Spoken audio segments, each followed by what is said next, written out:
ಬಿಜೆಪಿಯವರು ಏನೇ ಹೇಳಿಕೆ ಮಾಡಿದ್ರು ಅವ್ರಿಗೆ ಏನಿರ್ತಕ್ಕಂಥದ್ದು, ಅವರು ನಮ್ಮನ್ನ ಟೀಕೆ ಮಾಡೋದೊಂದೇ ಅವರ ಗುರಿ.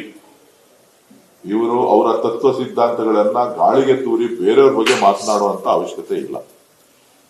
ಎಲ್ಲೋಯ್ತು ಅವರ 75 ವರ್ಷದ ಪಾಲಿಸಿ? ಯಾಕೆ ಅವ್ರ 75 ವರ್ಷದ ಪಾಲಿಸಿ ಬಗ್ಗೆ ಮಾತಾಡೋದಿಲ್ಲ?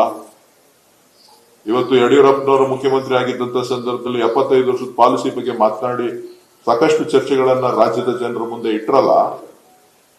ಯಾಕೆ 75 ವರ್ಷದ ಪಾಲಿಸಿ ಬಗ್ಗೆ ಇವತ್ತಿನವರೆಗೂ ಚಕಾರ ಎತ್ತಾ ಇಲ್ಲ? ರಾಜ್ಯದ ನಾಯಕರುಗಳಾಗ್ಲಿ, ಬಿಜೆಪಿಯ ರಾಷ್ಟ್ರೀಯ ನಾಯಕರುಗಳಾಗ್ಲಿ ಯಾರು ಮಾತಾಡ್ತಾ ಇಲ್ವಲ್ಲ.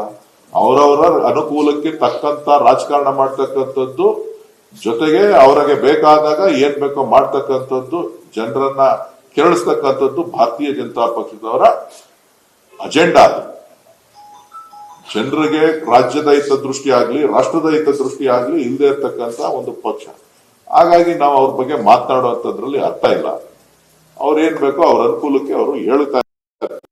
ಯಾವ ತತ್ವ ಸಿದ್ಧಾಂತ ಇದೆ ಅವರಲ್ಲಿ?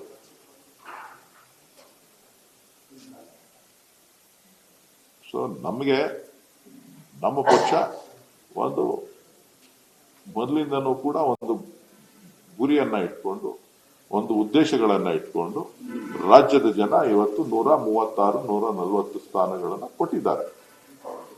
ಸೊ ಅವರ ಹಿತ ಕಾಪಾಡಬೇಕು, ಅವರಿಗೆ ಕೊಟ್ಟ ಮಾತುಗಳನ್ನ ನಡೆಸ್ಕೋಬೇಕು, ಒಂದು ಉತ್ತಮವಾದಂತಹ ಆಡಳಿತವನ್ನ ಕೊಡಬೇಕು ಅಂತಕ್ಕಂಥದ್ದು ನನ್ನಂತ ಕಾರ್ಯಕರ್ತನ ಆಸೆ.